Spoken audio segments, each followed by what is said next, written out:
Hey guys, by Austin Ramos, and some big Miami Dolphins news coming through today. Mike McDaniel officially signs an extension through the 2028 season, and this is big news for Miami Dolphins. This is probably the first sign of stability in the Miami Dolphins organization. In honestly, over 20 years, this was the first one since 2003 when the last time the Dolphins extended a head coach. But yeah, I mean, this is big news. The Dolphins front office has been uber busy this offseason, especially with extensions, but not only that, just bringing in free agents. So initially, I was planning on making a video about the 53-man roster today. It's been pretty busy as of late with football upticking at work, so found today was probably the best day to make that video. And then the news comes out of Mike McDaniel. So don't worry, we're gonna double dip in this video. We're gonna talk about Mike McDaniel getting into extension and the 53-man roster. It might be a little lengthy, but I think this whole one video is better than two separate videos. So let's talk about Mike McDaniel first. This is a big news. This is what you guys all want to hear about. So yes, the extension is for the next 4 seasons. So it runs through the 2028 season. And those aren't the only extensions the Miami Dolphins did this offseason. If you look into it this offseason, we have an extension for Alec Ingold, a 3-year extension worth $17 million. Raheem Mostert, 2-year extension worth $9 million. Jalen Waddle, 3-year extension worth $84 million.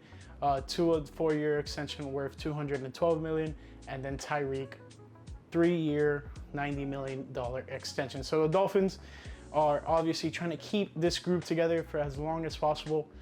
This extension for McDaniel pretty much ties him at the hip with Tua, and to no fault is that, because although Tua has shown some promise before with Flores, he has blossomed under the leadership of Mike McDaniel. So those two are going to be at least for sure contracted together through these next 4 years. And I think this is a big news for the Miami Dolphins and just what's to come. And get used to this offense. You're going to see a lot of it in the years to come, which is very good news to hear, especially as they have been one of the top ranked offenses in all of the NFL for the last couple of years. So what are some things that Mike McDaniel has done as the head coach of the Miami Dolphins? Well, he's led them to back-to-back playoff appearances for the first time in 23 years. And he's had the top ranked offense in the NFL for the first time since 1994. Who was a quarterback at the time? Oh, one of the greatest quarterbacks of all time for the Miami Dolphins, Dan Marino. So this is,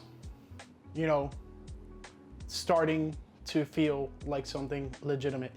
The one thing that is the kicker is, back-to-back playoff appearances, but bounced out both times in the wild card. You can blame injuries, but the facts are the facts. They went to those playoffs, but they did not advance to the next round. So those are the things that are missing when it comes to Mike McDaniel and having great success with the Miami Dolphins. Everything else that you are looking for as a head coach, a leader, and an offensive leader is there. He's had some of the best offenses in the last 2 seasons, and more than likely he's going to lead into one of the top ranked offenses this upcoming season. And then on top of that, like we said, the playoff appearances, which is Dolphins fans, Dolphins organization, etc., have been striving for and hoping for a very long time. Gonna dive briefly into the history of Mike McDaniel. I'm not gonna drag it out too long, but he's had an interesting NFL life. So he started off as a ball boy for the Denver Broncos, and then which shortly came to be a coaching internship with them in 2005, and then started working his way up slowly but surely. He's had time at Houston, then he went out of the NFL for a little bit, and that is all heavily documented. I believe it was Jeff Darlington who really dove into that. Someone from NFL Network also did that as well. So if you guys haven't seen those videos about Mike McDaniel and his troubled past with alcohol, definitely look into those. But yeah, he served as a running backs coach in Sacramento during that time. And then when he got back in, he was in Washington. And that's where his career started to really take off and get recognition, really being under the wings of the Shanahan tree, mostly Kyle Shanahan, the son. where they linked up in Washington, and every time you see it, that Washington coaching staff in 2012 was, some of the more prominent head coaches in the NFL right now. You got Shanahan, LaFleur, McVay, and then Raheem Morris as well. So, big units coming out of there. So let's continue on. He kept on with, he went to Cleveland for a little bit, Falcons, where they had MVP Matt Ryan season with also the Super Bowl appearance. Obviously, Julio Jones, which was an absolute monster that year.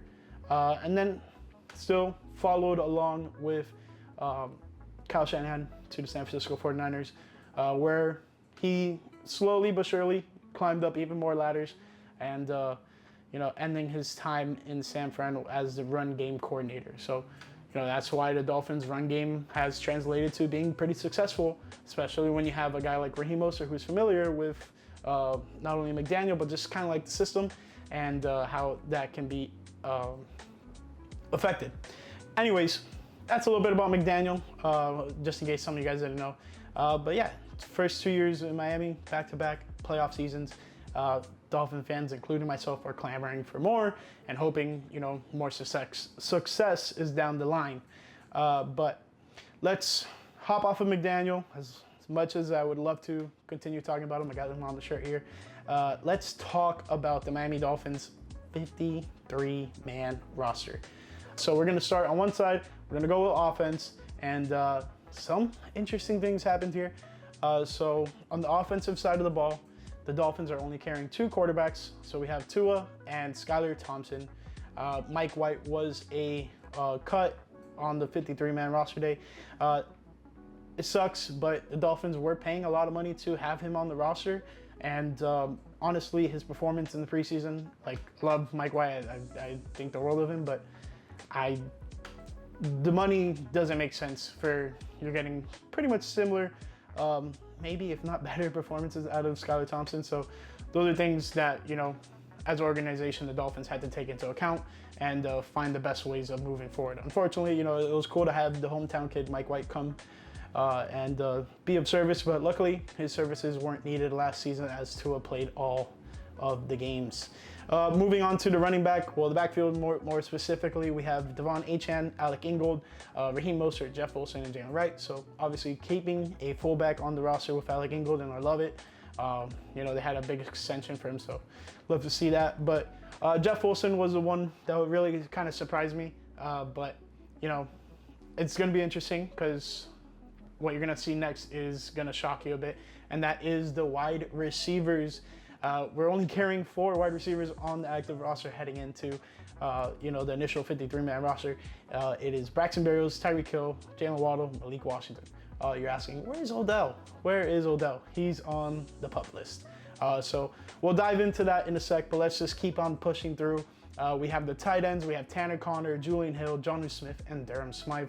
No surprises there. Would have loved to see Hayden Rucci probably make some type of cut here, but when you look at all the depth that the Dolphins are trying to have in other positions, it definitely starts to make more sense. There is 10 total guys listed here for the offensive line. We'll run through them real quick. We have Teron Armstead, Aaron Brewer, Lester Cotton, Jack Driscoll, Liam Eichenberg, Austin Jackson, Robert Jones, Kendall Lamb, Andrew Mayer, and Patrick Paul. So no surprises really there on the offensive line. I think the Dolphins had an idea of who and what guys they wanted to carry over, and they executed it. And they have a backup for every position, if not some guys who can interchange spots. So those are things that are interesting to see. Now we're going to move over to the defensive side of the ball. We're going to start with the defensive line. So these are guys who are considered defensive tackles and ends. So we'll start with Calais Campbell, Deshaun Hand, Benito Jones, Brandon Peely, and Zach Sealer. I was really surprised to see Brandon Peely make the cut, but he's been developing with the team for the last year or so, and that's interesting to see. I'm happy for him. Deshaun Hand, just absolute unit of a person. Benito Jones, big offseason signing. Obviously, Zach Sealer was extended in the offseason, and Calais Campbell, big free agency addition. He's not going to be on the field 24/7, but I think his impact is going to reach further than his play on the field itself. Linebackers, a lot of linebackers. Dolphins like to have a rushing linebacker type of core. So there's quite a few here. We'll just run through them. Quentin Bell, Jordan Brooks, Mohamed Kamara, David Long Jr., Emmanuel Ogbah, Jalen Phillips, Duke Riley, Chop Robinson, Channing Tindall, and Anthony Walker.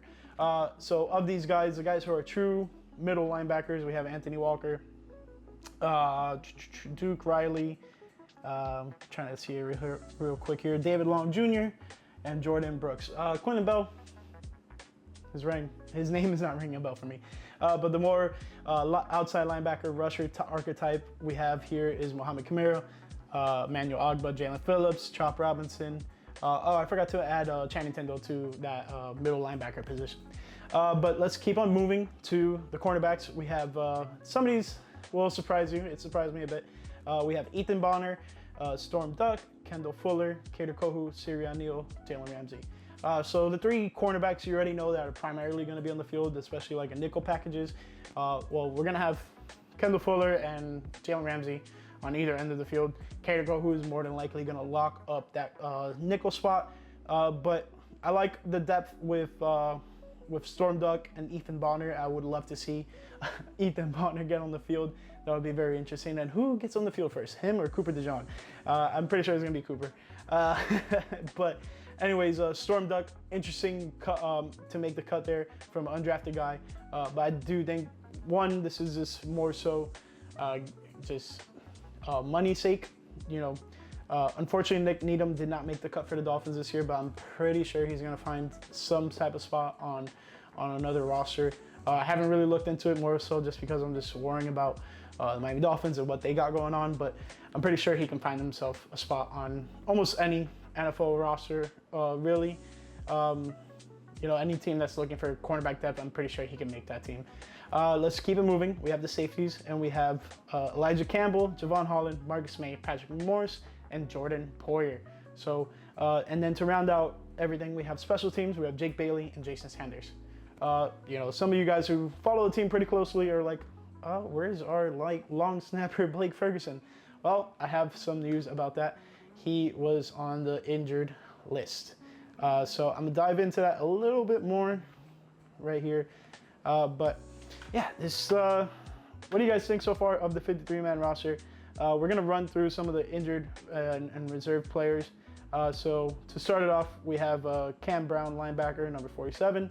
River Craycraft, wide receiver, number 85. Patrick McMorris has been moved to, my apologies. I think, yeah, so he was listed here on the initial 53. Now he's been moved on to the injured / reserved. But yeah, 32 safety. Grayson Murphy, 59 linebacker. Wyatt Ray, 47 linebacker. Interesting to see who gives up 47 there between those two guys. Anthony Schwartz, wide receiver, 84. He got hurt on the last preseason game. That's very unfortunate for him. A guy that I was really hoping that would make the roster is Cam Smith, number 24 cornerback. Not too sure what happened to him. I know he kind of messed up his wrist in one of the last preseason games, but don't think that's truly the reasoning. But would love to see his draft pick pay off because he was selected within the first 3 rounds last year. So want to see him pay off in some sort of way. We have Keon Smith, 71 offensive tackle. And then we also have Taj Washington, wide receiver, one of the last draft picks for the Miami Dolphins. Now, on the reserve / physically unable to perform list, we have number 3, Odell Beckham Jr., wide receiver. And then we also have number 2, Bradley Chubb, linebacker. And then to round it out with these last 2 guys, we have Cameron Gold, number 53 linebacker, and then Isaiah Wynn, number 77 offensive lineman. We also have listed here, reserve / retired is Shaq Barrett, number 58. I don't think he's gonna come out of retirement, guys, so don't look forward to that. All right, now let's finally talk about the practice squad. So number 14 was easily picked up by Tim Boyle, quarterback out of Eastern Kentucky. Yeah, so practice squad QB Tim Boyle there. William Bradley King, he's a linebacker. We have brought back Robbie Chosen, wide receiver. He's also on the practice squad. Jordan Colbert, safety number 34. I was decently pleased with Colbert's progression in the preseason, but definitely not everything is there. Would love to see what else would come of it, of him being on the practice squad and seeing how he can develop in this Miami Dolphins system. We also have D. Exridge, 82 wide receiver, Eric Uzama, 18 wide receiver. Would love to see him, be a little bit more involved with the roster, but it is what it is. Let's talk about Anderson Hardy, offensive tackle, Jonathan Harris, 98 defensive tackle, Chasen Hine, 63 offensive lineman, Daquan Jackson, 57 linebacker, Isaiah Johnson, 37 cornerback, Naquan Jones, 97 defensive tackle, Byron Matos, 79 offensive tackle. Would love to see Matos develop more. He's one of those guys who has not played football ever before. So a big time project for the Dolphins there, but would love to see what comes of it for him. Also, we have Nick Needham, 40 quarterback. So he did end up back with the Miami Dolphins. Sorry guys, I been busy.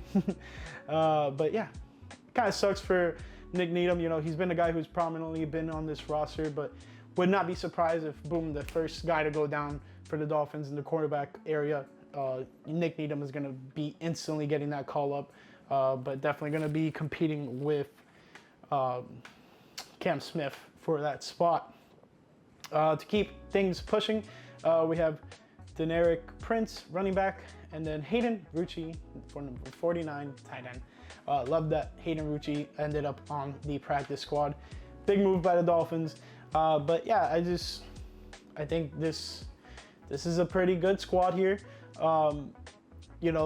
It is concerning not seeing too many wide receivers suiting up for week 1, but I think the Dolphins will make do. On top of that, they're going to run, I think, a little bit more of the 2 tight end set. So going in the season with 4 tight ends is definitely going to help. But yeah, I like this roster. I know this is not going to be the final roster, but it is the first initial roster, and I'm quite pleased with it. And to close everything out, I'm really happy with this Mike McDaniel news. Locking up this offensive core for the next at least 3 years or so with at least the wide receiver contracts. I believe the running back contracts we have for 2 years, if I'm not mistaken. Alec Ingold 3 years, Raheem Mostert 2 years, Waddle and Tyreek 3 years, and Tua 4 years, Mike McDaniel 4 years. So big time extension for the Miami Dolphins, and just would love to see what comes of it. But let me know what you guys' thoughts down below. 1, about Mike McDaniel getting the extension, and then 2, about the initial 53-man roster. Some changes have been made, but nothing of note. But we'll go more deeply into this heading into week 1 of the season, which is fastly approaching. We're just about to be a week away from kickoff on, I want to say it is September 8th against the Jacksonville Jaguars at home, 1 o'clock kickoff. Don't miss it. It's going to be awesome. I'll catch you guys on, you'll probably see me next on either a game picks video or a preview for the kickoff. So stay tuned for that. Hope you guys enjoyed the video, and I'll catch you in the next one. Peace.